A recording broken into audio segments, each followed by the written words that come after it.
పాతకాలం వంటలంటేనే వంటలండి. చాలా సూపర్‌గా ఉంటాయి. ఈ రెసిపీ అయితే సూపర్‌గా ఉంటది. ఈ వంట అయితే మా ఇంట్లో పెద్దవాళ్ళు తయారు చేసేవారు. మా నెల్లూరు స్పెషల్ కర్రీస్‌లో ఈ చికెన్ మామిడికాయ కర్రీ కూడా ఒక వెరైటీ అనమాట. చాలా సూపర్‌గా ఉంటది. వేడి వేడి రైస్‌లో తింటే అద్భుతంగా ఉంటది. ఈరోజు మన వంట చికెన్ మామిడికాయ కర్రీ. చికెన్ మామిడికాయ కర్రీకి కావలసిన పదార్థాలు ఇక్కడైతే మనం 750 గ్రాముల చికెన్ అయితే తీసుకున్నాము. ఈ చికెన్ అయితే ఉప్పు పసుపు వేసి 2-3 సార్లు నీట్గా కడిగి పెట్టుకోవాలి. తర్వాత పచ్చిగా పుల్లగా ఉండే మామిడికాయ ఒకటి మీడియం సైజ్ తీసుకోవాలి. 2 మీడియం సైజ్ ఆనియన్స్, 2 పెద్ద సైజ్ టమోటాలు, 4-5 పచ్చిమిరపకాయలు, కొద్దిగా కొత్తిమీర అయితే తీసుకోవాలి. 4 చెక్క పలుకులు, 2 ఇలాచి, 4 లవంగాలు అయితే తీసుకోవాలి. తగినంత అల్లం వెల్లుల్లి పేస్ట్ తీసుకోవాలి. తయారీ విధానం చూద్దాము.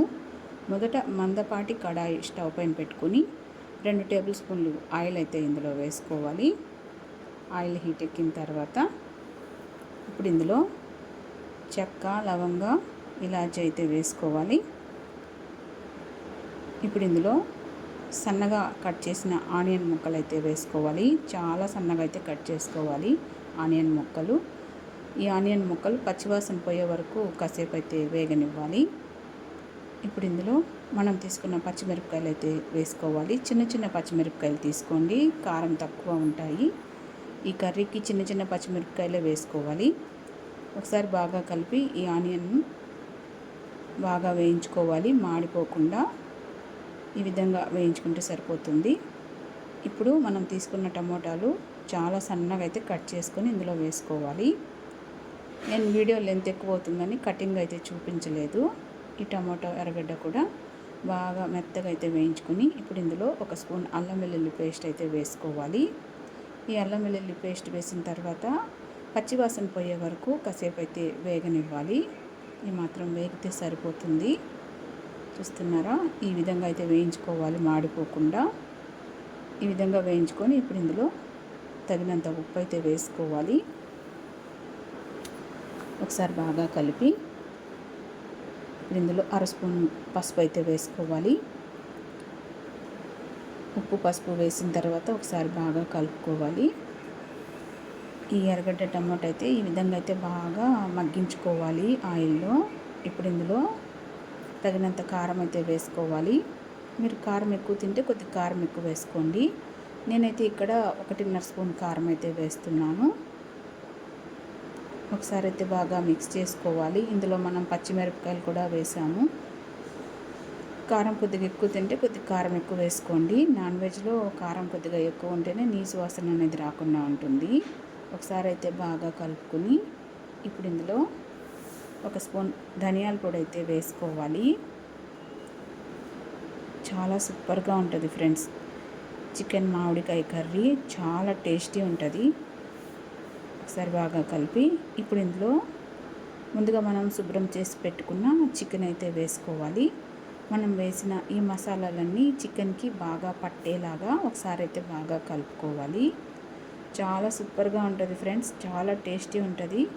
మా సైడు మామిడికాయ సీజన్ కదా, ఇప్పుడు సమ్మర్లో చికెన్లో, చేపల కర్రీలో మామిడికాయ బాగా యూస్ చేస్తారు. చాలా సూపర్గా ఉంటుంది ఫ్రెండ్స్ ఈ కర్రీ.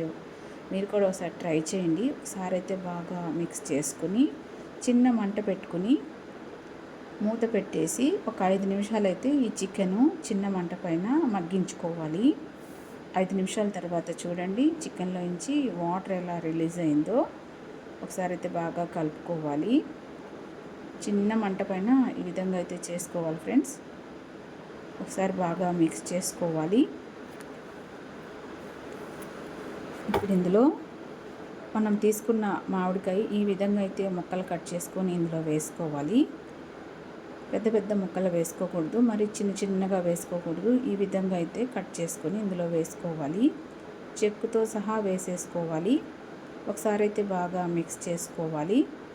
చాలా సూపర్గా ఉంటుంది ఫ్రెండ్స్, చాలా టేస్టీ ఉంటుంది. మీరు కూడా ట్రై చేయండి. ఇప్పుడు ఇందులో కొద్దిగా వాటర్ అయితే వేసుకోవాలి. చాలా సూపర్ కర్రీ. మా సైడు నాన్ వెజ్లో ఎక్కువగా మ్యాంగో అయితే వాడతాము. చేపల కర్రీలు, చికెన్లో కూడా వాడతాం. చాలా టేస్టీ ఉంటుంది. ఒకసారి అయితే బాగా కలుపుకోవాలి. ఈ విధంగా చిన్న మంట పెట్టేసుకుని మూత పెట్టి ఒక 7 నిమిషాలు అయితే ఈ చికెన్ ఉడికించుకోవాలి. ఇదండి 7 నిమిషాల తర్వాత చూడండి మన చికెన్ అయితే ఎలా దగ్గరికి ఉడికిందో. ఇప్పుడు ఇందులో చికెన్ మసాలా 1 స్పూన్ అయితే వేసుకోవాలి. ఈ చికెన్ మసాలా పొడి వేసుకున్న తర్వాత ఒకసారి అయితే కలుపుకోవాలి. ఈ విధంగా అయితే ఒకసారి బాగా మిక్స్ చేసుకొని ఒక 2 నిమిషాలు అయితే వేగనివ్వాలి. ఇలా 2 నిమిషాలు వేయించుకున్న తర్వాత సన్నగా కట్ చేసుకున్న కొత్తిమీర అయితే ఇందులో వేసుకోవాలి. ఈ కొత్తిమీర వేసిన తర్వాత ఒకసారి అయితే బాగా మిక్స్ చేసుకోవాలి. చాలా సూపర్గా ఉంటుంది ఫ్రెండ్స్ చికెన్ మామిడికాయ కర్రీ. ఖచ్చితంగా ట్రై చేయాల్సిన రెసిపీ. Super recipe. వేడి వేడి రైస్లో అయితే అద్భుతంగా ఉంటుంది. ఇదిగోండి ఫ్రెండ్స్ మన చికెన్ మామిడికాయ కర్రీ ఎంత సూపర్గా రెడీ అయిందో. జ్యూసీగా టేస్ట్ అయితే అల్టిమేట్గా ఉంటుంది. మీరు కూడా ఖచ్చితంగా ట్రై చేయండి. మీకు ఎలా వచ్చింది కామెంట్ చేయండి. ఇదిగోండి గుమగుమలాడే చికెన్ మామిడికాయ కర్రీ అయితే సూపర్గా రెడీ అయింది. వీడియో నచ్చితే లైక్ చేయండి. కొత్త వాళ్ళు ఛానల్ సబ్స్క్రైబ్ చేసుకోండి.